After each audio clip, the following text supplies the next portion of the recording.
جو یزید کے لیے ایسا گوشہ رکھتے ہیں، میں ان سے یہ پوچھتا ہوں تمہارے اندر اتنی شرم نہیں ہے؟ تمہیں نبی پاک علیہ السلام کے کندھوں پر بیٹھنے والا نظر ہی نہیں آ رہا؟ جس کو نبی پاک اپنی گود میں بٹھا رہے ہیں تمہیں وہ حسین نظر ہی نہیں آ رہے؟ جن کو نبی پاک بار بار بوسے دے رہے ہیں تمہیں وہ نظر ہی نہیں آ رہے؟ جن کو نبی پاک پھول کہہ رہے ہیں اپنا وہ تمہیں نظر ہی نہیں آ رہے؟ جن کو اپنا بیٹا کرے وہ تمہیں نظر ہی نہیں آ رہے؟ جن کو جنت کا سردار کہا وہ تمہیں نظر ہی نہیں آ رہے؟ تو پھر تم کون ہو؟ کون سی مخلوق ہو؟ کدھر سے آئے ہو تم؟ تمہیں یہ شخصیت کیوں نہیں نظر آئی؟ پہلی بات. اور تمہیں یزید نظر آیا، اور پھر تم حدیث قسطنطنیہ لے کے آتے ہو جس کے وہ پیدا ہی بعد میں ہو رہا ہے، جس میں وہ گیا ہی نہیں ہے. تم مطلب تحقیق کے میدان میں ایسے مخنث ہو گئے ہو کہ تمہیں پتہ ہی نہیں کہ اصل مسئلہ کیا ہے. اور پھر یزید کے حق میں تم اتنا آگے بڑھ چکے ہو کہ تم نے کتابیں لکھ دی رشید ابن رشید کے نام پر، حضرت امیر یزید کے نام پر. وہ کون ہو تم؟ کدھر سے آ گئے ہو؟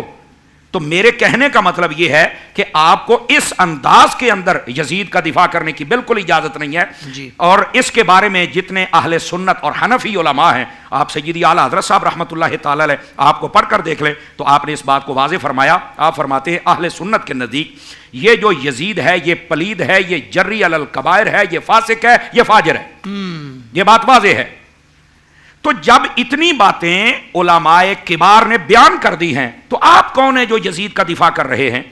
اور پھر مجھے یہاں پر ایک بات ضرور کہنی ہے. آپ اس کو خطیبانہ لہجہ سمجھیں، آپ اس کو ضمیر کا جھنجھوڑنا سمجھ لیں، آپ اس کو حقیقت سے پردہ اٹھا کر حقیقت واضح کرنا یہ سمجھ لیں.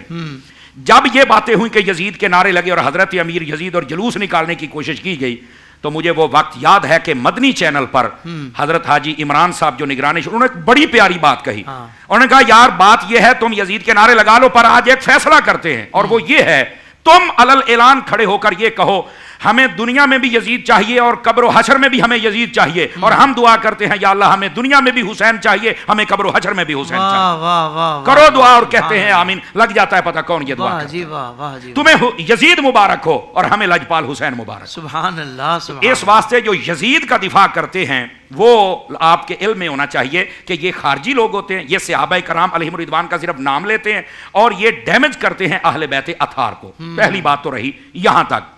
اور پھر یہ کہنا کہ جناب یہ جو یزید ہے اس کا تو کوئی قصور ہی نہیں ہے، تو میں نے کہا علماء نے لکھا ہے اگر یہ کربلا کے میدان میں نہیں تھا تو پھر مکے اور مدینے سے نکالنے پر مجبور کس نے کیا تھا؟ بار بار بیعت کا کہہ کون رہا تھا؟ اس کا جواب کون دے گا؟ اور اگر تم کہتے ہو یزید قصوروار نہیں ہے تو پھر بتاؤ مکے مدینے پر حملہ کس نے کروایا تھا؟ اگر یزید قصوروار نہیں ہے تو پھر یہ بتاؤ قاتلین حسین کو انجام تک پہنچایا کیوں نہیں ہے؟ اگر یزید قصوروار نہیں ہے تو بتاؤ قافلہ اہل بیت کے ساتھ یہ ظلم و زیادتی کیوں ہو رہی تھی؟ اگر یزید قصوروار نہیں ہے تو بتاؤ قاتلین کو بعد میں بڑے بڑے عہدے کیوں بانٹے جا رہے تھے؟ تو ہم کہتے ہو یزید قصوروار نہیں ہے، حقائق پر پردہ ڈالتے ہو. لیکن جب تک امام احمد رضا کے غلام ہیں یہ تمہارے گریبان میں ہاتھ ڈالیں گے اور بتائیں گے کہ اصل مسئلہ یہ ہے. زندگی کے تمام شعبوں میں دینی رہنمائی حاصل کرنے اور آخرت کو بہتر کرنے کے لیے ہمارے YouTube channel Islamic digital studio کو سبسکرائب کر لیں اور بیل آئیکن بھی پریس کر لیں.